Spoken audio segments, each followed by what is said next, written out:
And we are joined this morning by families of the 9/11 victims who will be meeting with the president later today. Jim Richards, Maureen and Santora. Good to have all of you with us today. Thank you so much. Obviously bittersweet every time you join us to talk about things like this. Jim, you're going to meet with the president later today. You met with him in January of '09. What will you say to him today? You know, I want to thank him. We're eternally grateful for him for having the backbone to do what he did. He promised us that he would go out and get Osama bin Laden, and he brought some joy to the 9/11 families. You know, even though it's been hard for us and there's been no closure for us because I'll always miss my son.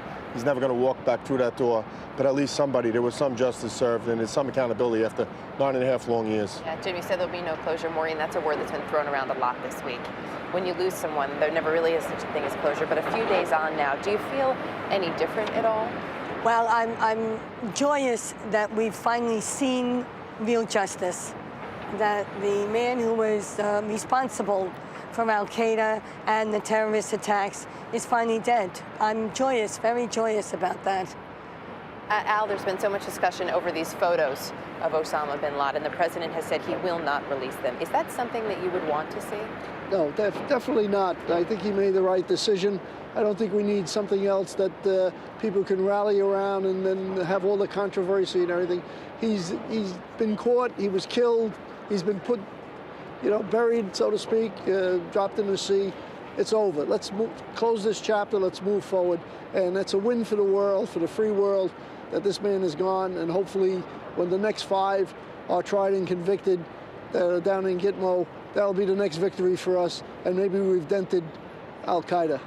Maureen, is there anything that you and Al want to say to the president when you meet with him today? Well, I want to thank him for having the courage to allow our military to do the job that they were trained to do. It could have gone another way, but it didn't. And we have an extraordinary military, and I want to thank him for that. And I want to ask him when the trials, in Guantanamo Bay are going to begin, because we've waited a very long time for that. Whenever there's something that comes up around 9/11, there's so much talk about the victims, and it's awful to think about the losses, but it's such a wonderful opportunity to celebrate these incredible people and the lives that they led. Tell us a little bit about Jimmy, who is an inspiration to so many, including his 3 brothers, as I understand it. He is an inspiration. Jimmy was a firefighter, and his 3 brothers became firefighters after 9/11 in memory of him. He was their hero before 9/11, and he was their hero after 9/11. And I was down there at the site digging up the body parts, and we found my son's body in March 2002. And me and my 3 sons removed his body. And hopefully I can get to tell Obama. I'm a little fearful for my 3 sons because they're talking about closing 20 firehouses in New York City when this is the #1 terror target in the world. And I hope he can convince Mayor Bloomberg not to do that. What's it like for you when you come down here to Ground Zero? It brings back all the memories of me being down here for 9 months. Through that, it was Dante's Inferno down there, and people don't know there's 1,000 people that never got anything, and it's a cemetery. But this is the place where my son breathed his last breath, and I'm proud to be an American today. Maureen, tell us a little bit about Christopher, if you would. Well, Christopher was 23. He was an American history buff. He'd be very proud that bin Laden was captured by American soldiers. And he was a history teacher in the New York City public schools before he became a fireman, but becoming a fireman was his dream.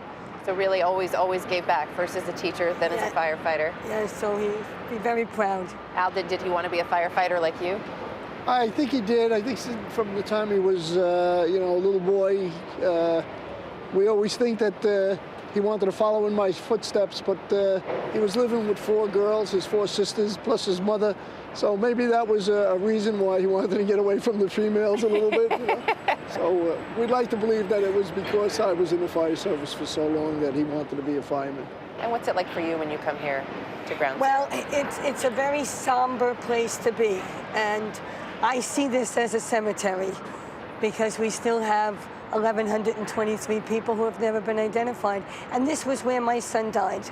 So for me, this will always be a cemetery. I'm glad that we are revitalizing the site, but it's a very somber place. Ellen, Maureen Santora, Jim Richards, thank you all for coming out today. We appreciate you being with us. Thank you very much. Thank you so much. Thank you.